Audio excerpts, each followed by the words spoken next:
Hello friends, welcome to another session of STEM Talk with Leaders. The world today focuses on experiential learning, learning from doing, experimenting, mastering skills, and adapting to different and diverse situations. That's what RoboShiksha Kendra aim to deliver. They are educational museums where students can actually touch and tinker artifacts, off-the-shelf technologies, and create things that they imagine. Our students are building the future while interacting with our team of dedicated engineers and trainers at RoboShiksha Kendra. Here on STEM Talks with Leaders, today we have for you a friend from a partner nation with shared values, a personality, and inspiration. He represents a society ethos that is deep-rooted in the startup culture. Dr. Nimrod Israeli, founder and CEO of BioFeed and Dream Valley. Hello, Dr. Nimrod. Welcome to the show. How are you? Hello, Bhuvan. Great to be with you. I feel honored and lucky to speak with you and be with the kids of India and maybe other countries because children are the future. And I love it. I love the concept of your program. I remember myself, the same age, we had a class talking about innovation.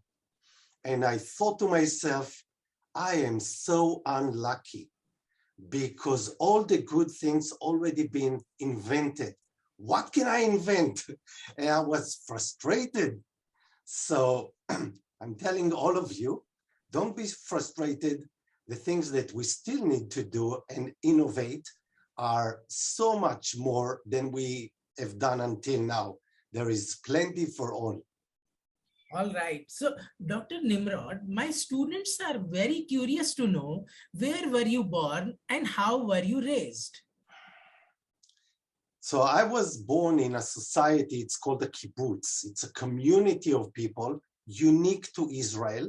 We have a few hundred communities like this, and they can certainly take the credit of Israel having such a successful agriculture.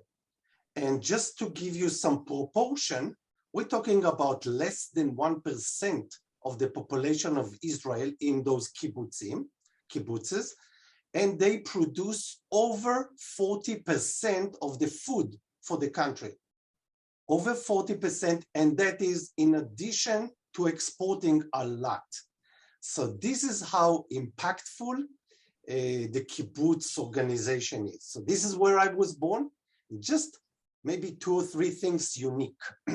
One, from the age of 0, we slept outside the home of our parents. And the second, every week, we had 1 day we worked outside the school, in the farm, all kind of work. Excellent, excellent. Thank you so much for sharing where you come from and how you were raised. Students, you will be very interested in knowing about the kibbutz and the phenomena. We will share some link descriptions below, which you can Google also, or put it up in your web browser to know more about it. Students, as you know, Israel has one of the most educated populations as a country. It ranks 3rd globally in terms of years of schooling per person. All right, so that means the people are very engaged in day-to-day activities. Dr. Nimrod, can you tell our students, what are you tinkering with these days? Well, I would start with something that I love, and that is leading the international conference for business models in agriculture. It's going to be in Africa, in Kigali, Rwanda, but it is open for everybody. This is why it is international. And why is that? Because all farmers of the world challenge the same things. So we've made it international. The second thing is the Dream Valley organization, which is a platform to help any farmer to get to any market. Very much like Amazon is doing with small and medium enterprises, helping everybody to sell and also to buy from everybody. And the last, but the oldest, is BioFit company, which is a technological company dealing with developing technologies that can replace better than spraying the control in agriculture. Fantastic. Dr. Nimrod, your interest in agriculture is very relevant to our students because a lot of our labs operate in rural areas which are dependent on agriculture, and it bears a lot of resonance with what they also do, tinkering with things that their parents get their livelihood from.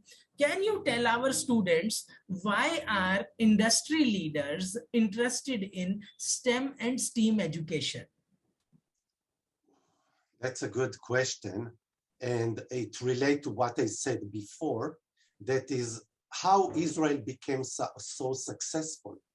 It is not only because of farmers, because like my mother, she's a Holocaust survivor. The Nazis killed most of her family. She escaped Europe to Israel. She didn't know the language. She had no money, nothing to wear other than what she was wearing. And then she climbed up on a hill, bare hill, with nothing, no electricity, no water, no trees, nothing. So how she became so successful it is because of the ecosystem. And the ecosystem is of scholars, of people that study, and all their life, they never stopped studying. So this is why it is so important. Myself, I study in high school and then university altogether, 25 years until now, and I don't stop for a day since then. Yahoo, hooray, hooray. So, Dr. Nimrod, very important lesson for our students that to remove poverty, education or STEM way of thinking, logical way of thinking, exploring, experimenting and doing things is very important. And that brings us to our next question. How important is hands-on training for school students? Okay, so the way I was raised is every day from the age of 10 years old, every day, every week, we would spend one day, full day working. At the beginning, it wasn't a full, it was just actually 2 times a week, afternoon. And then when I grew up, high school, it became a full day. But the concept behind it was, it's not enough to learn about agriculture or about technology. You have to practice. So I was working with the chickens for some time, with the cows, in the factory, in the orchards, also with babies, in the kindergarten, kitchen, many things.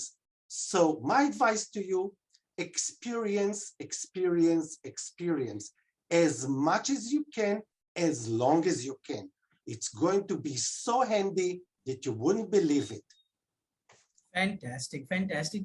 Dr. Nimrod, it is so important, with your inspiring words, our students are also going to create a schedule during their summer vacations and go out exploring things with their parents or within their homes on their devices to know more and ask more questions about what they do not know. Okay, so to move on to my next question, my students are very curious to know from you, Dr. Nimrod, how does STEM way of thinking help students innovate?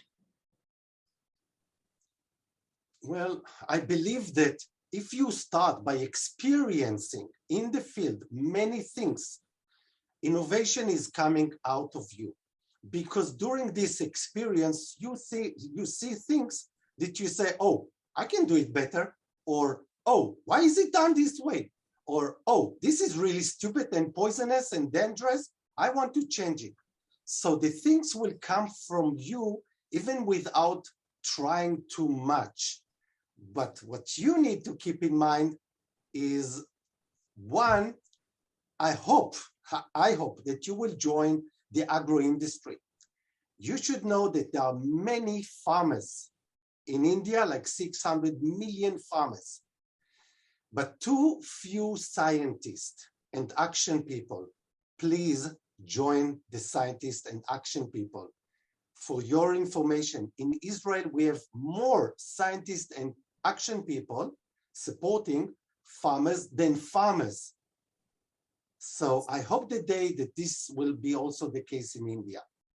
Certainly, certainly, Dr. Nimrod. Students, I hope you are taking notes, because this is a very important aspect that Dr. Nimrod has mentioned, that agriculture is a science. You can experiment and implement. There are examples like Green Revolution, the country of Israel itself, and the work that Dr. Nimrod is doing all reflect how agriculture and science both are synonymous with each other and help feed millions and billions of people around the world. Fantastic. Thank you very much for sharing your personal experience with us, Dr. Nimrod. Okay, to my next question to you then. How does STEM way of thinking help students learn entrepreneurship? Well, when you have the STEM way or the scientific way, you think of a challenge and try to solve it in a scientific way, not by accident, which is also one way. But then it's hard to copy paste. And what we want is really that we develop something and then we can copy paste to many people, millions, maybe hundreds of millions. And this is what science is doing really good. So when I started doing what I'm doing today, I was a farmer. And when I said, I want many more farmers to do it, I had to do it in a scientific way. So to help others to copy from me so they can benefit. Wow, that is a very interesting way of narrating, Dr. Nimrod. I must compliment with the ease that you have mentioned this. Students, I hope you are taking notes. Key here is, if you pursue any subject in a scientific manner, in a reasonable manner, you are able to document the challenges, the failures, and replicate the models many times over. Thank you so much, Dr. Nimrod. You are an authority in agriculture, and we want to learn from you. What are some of the myths and misconceptions that you have heard from students that you have interacted with about STEM education? Well, maybe the most important is about failures. Everybody afraid of failing, and they don't publish their failures. If you go on Facebook, on LinkedIn, anywhere, you don't see it. Nobody is failing, nobody. But what I found, that it is from failing that we learn. It is only when you hit the wall, you say, oh, there is a wall here. I need to go around it because maybe I'm doing something wrong. And the greater, in my experience, the greater the failure was, I was able later to come up with better solutions and better, much greater jump into the future. So it's not about failing. Fail and get up, fail and get up, fail a lot and get up a lot, but always continue. It is not you that are failing. It is just one more step to the solution you are looking for.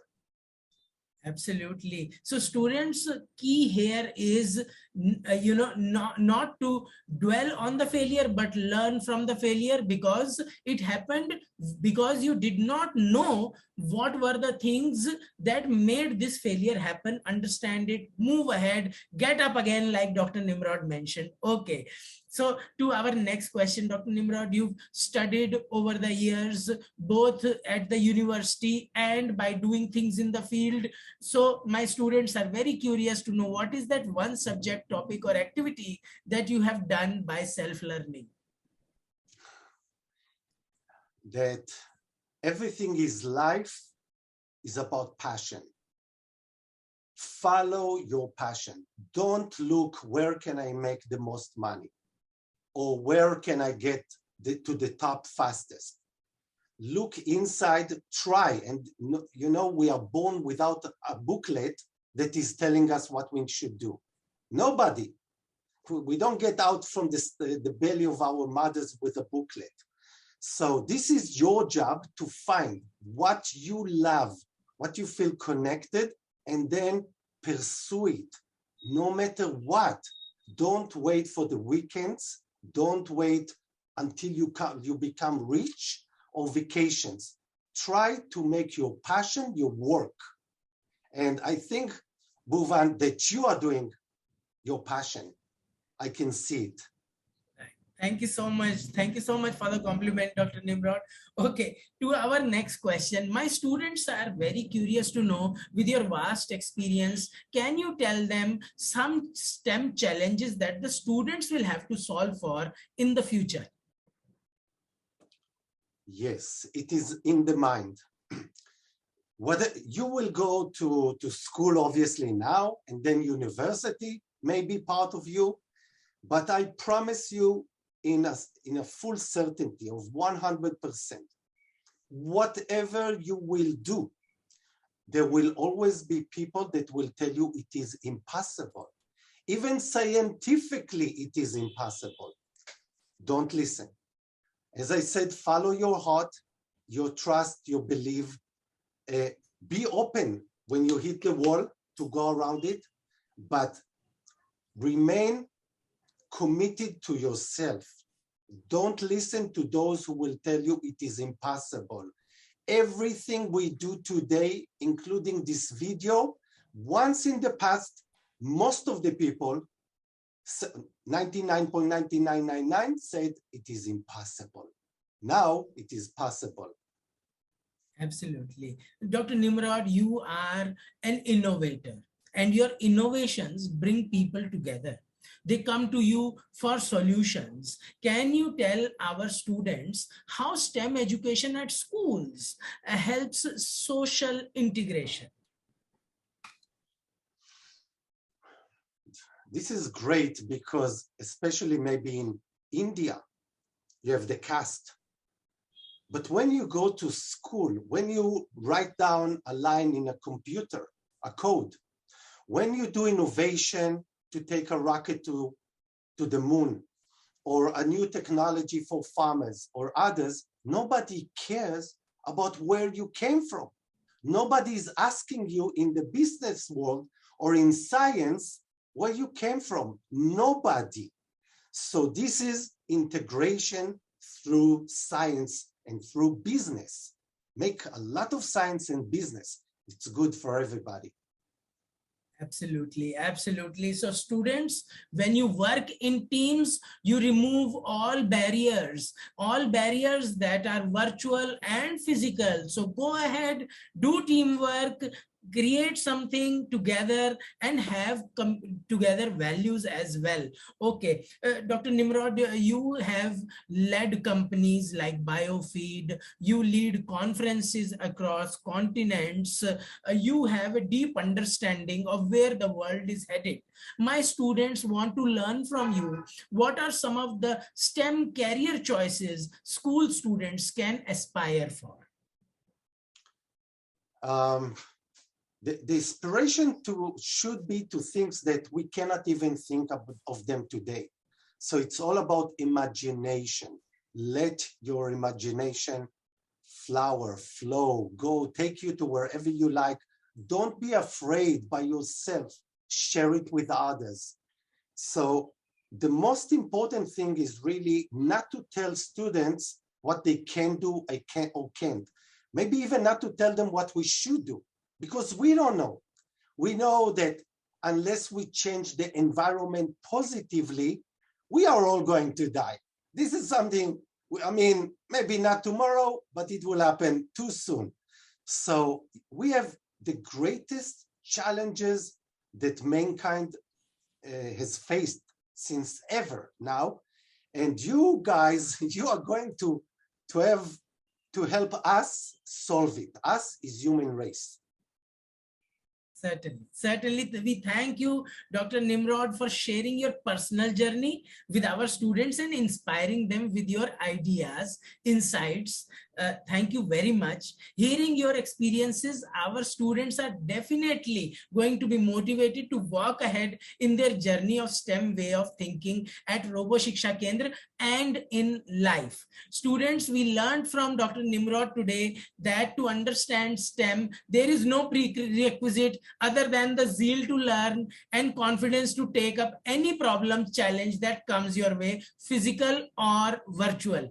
Just like how it is, it takes different managers, engineers, coders, and robots to create new services and devices. India STEM Foundation realizes that each one of you is individually different with ideas that are totality of your knowledge. So grow your knowledge and practice, as Dr. Nimrod mentioned. We want you to grow this dexterity and convert gained knowledge into reality that you can dream of.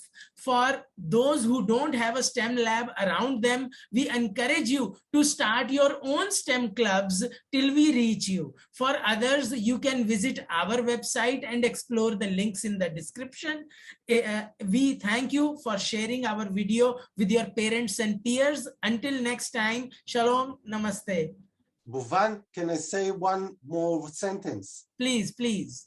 And that is to keep in mind that everything we do is for people.